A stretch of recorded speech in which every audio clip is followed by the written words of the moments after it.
سورہ سجدہ سورت نمبر 32۔ شروع کرتا ہوں اللہ تعالیٰ کے نام سے جو بڑا مہربان نہایت رحم والا ہے۔ الف لام میم۔ بلا شبہ اس کتاب کا اتارنا تمام جہانوں کے پروردگار کی طرف سے ہے۔ کیا یہ کہتے ہیں کہ اس نے اسے گھڑ لیا ہے؟ نہیں، بلکہ یہ تیرے رب تعالیٰ کی طرف سے حق ہے، تاکہ آپ انہیں ڈرائیں جن کے پاس آپ سے پہلے کوئی ڈرانے والا نہیں آیا، تاکہ وہ راہ راست پر آ جائیں۔ اللہ تعالیٰ وہ ہے جس نے آسمان و زمین کو اور جو کچھ ان کے درمیان ہے سب کو 6 دن میں پیدا کر دیا، پھر عرش پر قائم ہوا۔ تمہارے لیے اس کے سوا کوئی مددگار اور سفارشی نہیں۔ کیا پھر بھی تم نصیحت حاصل نہیں کرتے؟ وہ آسمان سے لے کر زمین تک ہر کام کی تدبیر کرتا ہے، پھر وہ کام ایک ایسے دن میں اس کی طرف چڑھ جاتا ہے جس کا اندازہ تمہاری گنتی کے 1000 سال کے برابر ہے۔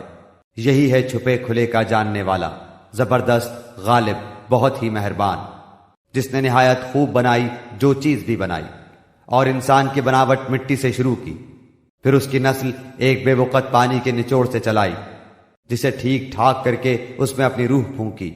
اسی نے تمہارے کان، آنکھیں اور دل بنائے، اس پر بھی تم بہت ہی تھوڑا احسان مانتے ہو۔ اور انہوں نے کہا، کیا جب ہم زمین میں رل مل جائیں گے کیا پھر نئی پیدائش میں آ جائیں گے؟ بلکہ بات یہ ہے کہ وہ لوگ اپنے پروردگار کی ملاقات کے منکر ہیں۔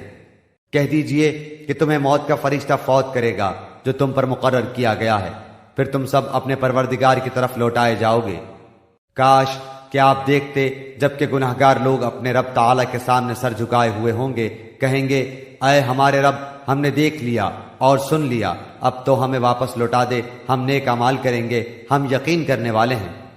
اگر ہم چاہتے تو ہر شخص کو ہدایت نصیب فرما دیتے، لیکن میری یہ بات بالکل حق ہو چکی ہے کہ میں ضرور جہنم کو انسانوں اور جنوں سے پر کر دوں گا۔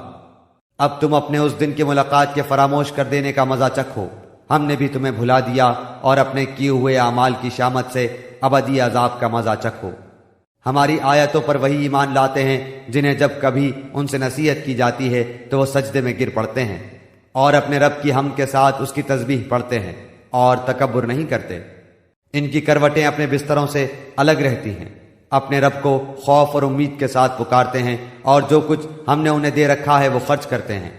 کوئی نفس نہیں جانتا جو کچھ ہم نے ان کی آنکھوں کی ٹھنڈک ان کے لیے پوشیدہ کر رکھی ہے۔ جو کچھ کرتے تھے یہ اس کا بدلہ ہے۔ کیا وہ جو مومن ہو مثل اس کے ہے جو فاسق ہو؟ یہ برابر نہیں ہو سکتے۔ جن لوگوں نے ایمان قبول کیا اور نیک اعمال بھی کیے ان کے لیے ہمیشگی والی جنتیں ہیں، مہمانداری ہے ان کے اعمال کے بدلے جو وہ کرتے تھے۔ لیکن جن لوگوں نے حکم عدولی کی ان کا ٹھکانہ دوزخ ہے، جب کبھی اس سے باہر نکلنا چاہیں گے اسی میں لوٹا دیے جائیں گے، اور کہہ دیا جائے گا کہ اپنے جھٹلانے کے بدلے آگ کا عذاب چکھو۔ بالیقین ہم انہیں قریب کے چھوٹے سے بعض عذاب اس بڑے عذاب کے سوا چکھائیں گے تاکہ وہ لوٹ آئیں۔ اس سے بڑھ کر ظالم کون ہے جسے اللہ تعالیٰ کی آیتوں سے واعظ کیا گیا پھر بھی اس نے ان سے منہ پھیر لیا؟ یقین مانو کہ ہم بھی گناہگاروں سے انتقام لینے والے ہیں۔ بے شک ہم نے موسیٰ کو کتاب دی، پس آپ کو ہرگز اس کی ملاقات میں شک نہ کرنا چاہیے، اور ہم نے اسے بنی اسرائیل کی ہدایت کا ذریعہ بنایا۔ اور جب ان لوگوں نے صبر کیا تو ہم نے ان میں سے ایسے پیشوا بنائے جو ہمارے حکم سے لوگوں کو ہدایت کرتے تھے، اور وہ ہماری آیتوں پر یقین رکھتے تھے۔ آپ کا رب ان سب کے درمیان ان تمام باتوں کا فیصلہ قیامت کے دن کرے گا جن میں وہ اختلاف کر رہے ہیں۔ کیا اس بات نے بھی انہیں ہدایت نہیں دی کہ ہم نے ان سے پہلے بہت سی امتوں کو ہلاک کر دیا جن کے مکانوں میں یہ چل پھر رہے ہیں؟ اس میں تو بڑی بڑی نشانیاں ہیں، کیا پھر بھی یہ نہیں سنتے؟ کیا یہ نہیں دیکھتے کہ ہم پانی کو بنجر غیر آباد زمین کی طرف بہا کر لے جاتے ہیں، پھر اس سے ہم کھیتیاں نکالتے ہیں جسے ان کے چوپائے اور یہ خود کھاتے ہیں؟ کیا پھر بھی یہ نہیں دیکھتے؟ اور کہتے ہیں کہ یہ فیصلہ کب ہوگا؟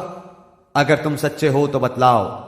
جواب دے دو کہ فیصلے والے دن ایمان لانا بے ایمانوں کو کچھ کام نہ آئے گا، اور نہ انہیں ڈھیل دی جائے گی۔